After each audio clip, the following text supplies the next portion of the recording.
أعوذ بالله من الشيطان الرجيم أفتطمعون أن يؤمنوا لكم وقد كان فريق منهم تو کیا آپ امید رکھتے ہو کہ وہ تمہارے لیے ایمان لے آئیں گے، حالانکہ یقیناً ان میں سے کچھ لوگ ہمیشہ ایسے چلے آئے ہیں جو اللہ کا کلام سنتے ہیں پھر اسے بدل ڈالتے ہیں اس کے بعد کہ اسے سمجھ چکے ہوتے ہیں اور وہ جانتے ہیں۔ سورہ بقرہ آیت نمبر 75 ہے، اور اس آیت میں اللہ تعالیٰ نے یہودیوں کے دل کی سختی کے بعد ان کی ایک اور برائی ذکر کی ہے، اور وہ برائی یہ ہے کہ اہل کتاب یہود حق ماننے کے لیے تیار نہیں ہوتے، بلکہ ہمیشہ کے لیے حق کو بدلنے کی کوشش کرتے ہیں۔ یہاں پر اللہ تعالیٰ نے فرمایا ہے کہ اے ایمان والو، یہودیوں کے ایمان لانے کی امید نہ کریں، کیونکہ ان میں سے ہمیشہ کے لیے ایک جماعت ایسی چلی آئی ہے کہ جب بھی یہ اللہ تعالیٰ کا کلام سنتے ہیں، تورات، انجیل اور قرآن، تو اس میں تحریف کرتے، اس اللہ تعالیٰ کے کلام کے الفاظ اور معنی کو بدل دیتے۔ جیسے کہ تورات میں رسول اللہ صلی اللہ علیہ وسلم کے صفات تھے، تو یہودی علماء آپ صلی اللہ علیہ وسلم کے صفات کے جو الفاظ تھے، لوگوں کو دھوکہ دینے کے لیے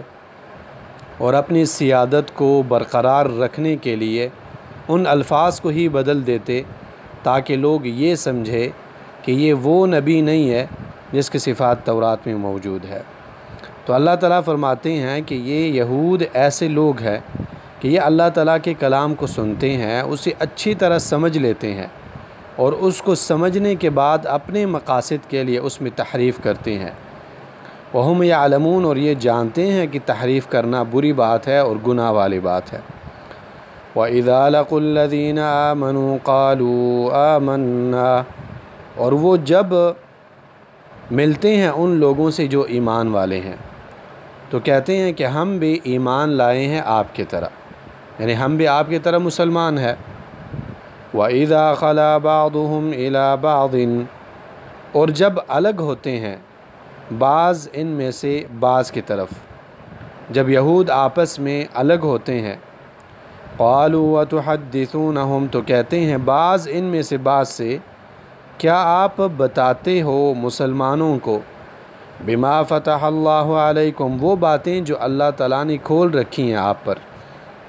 جیسے رسول اللہ صلی اللہ علیہ وسلم کی صفات،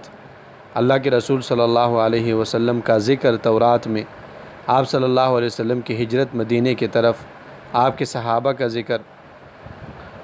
تو ایک دوسرے سے کہتے ہیں جب الگ ہو جاتے ہیں، کیا آپ بتاتے ہیں ان مسلمانوں کو وہ باتیں جو اللہ تعالیٰ نے کھول رکھی ہیں آپ پر، لِيُحَاجُّوكُمْ بِهِ عِندَ رَبِّكُمْ، تاکہ جھگڑا کر سکیں یہ مسلمان آپ کے ساتھ اپنے رب کے ہاں،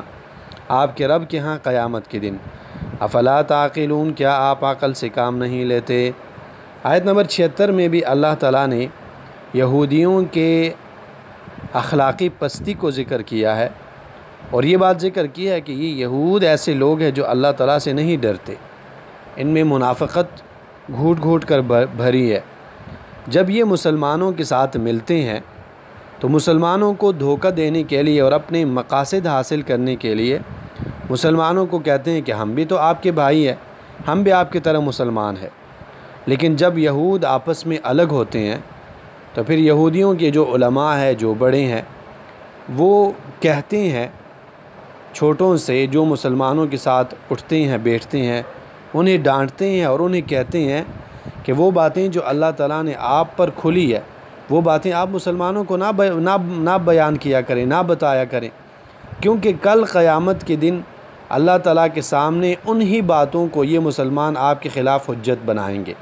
اور اللہ تعالیٰ سے کہیں گے کہ اللہ یہ ایسے ظالم لوگ ہیں کہ کہ یہ ہمیں بتایا کرتے تھے کہ محمد رسول اللہ صلی اللہ کے آخری رسول ہے اور سچے رسول ہے، اور اس کے صفات تورات میں موجود ہے، اور یہ مکے سے مدینے کی طرف ہجرت کریں گے، یہ ہمیں بتایا کرتے تھے، لیکن خود یہ ایمان نہیں لاتے تھے۔ تو اللہ تعالیٰ کے سامنے یہ مسلمان آپ پر حجت قائم کریں گے، تو آپ لوگ ان کو نہ بتایا کریں۔ حالانکہ یہود بتاتے یا نہ بتاتے، اللہ تعالیٰ تو جانتے ہیں کہ اللہ عز و جل نے تورات میں کیا نازل کیا ہے، انجیل میں کیا ہے، قرآن میں کیا ہے، لیکن ان کے بے خوفی کا یہ عالم تھا کہ گویا کہ یہ سمجھ بیٹھے تھے کہ ہمارے چھپانے سے اللہ تعالیٰ پر بھی یہ بات چھپ جائے گی، نعوذ باللہ من ذالک۔ ابو ہریرہ رضی اللہ عنہ فرماتے ہیں کہ رسول اللہ صلی اللہ علیہ وسلم نے فرمایا کہ اس ذات کی قسم ہے جس کے قبضے میں محمد الرسول اللہ صلی اللہ علیہ وسلم کی جان ہے، آپ صلی اللہ علیہ وسلم کی نبی بننے کے بعد اور جس وقت میں آپ صلی اللہ علیہ وسلم نبی بنے، جو بھی شخص آپ صلی اللہ علیہ وسلم کے بارے میں سنے کہ آپ صلی اللہ علیہ وسلم رسول بن چکے ہیں، چاہے وہ یہودی ہو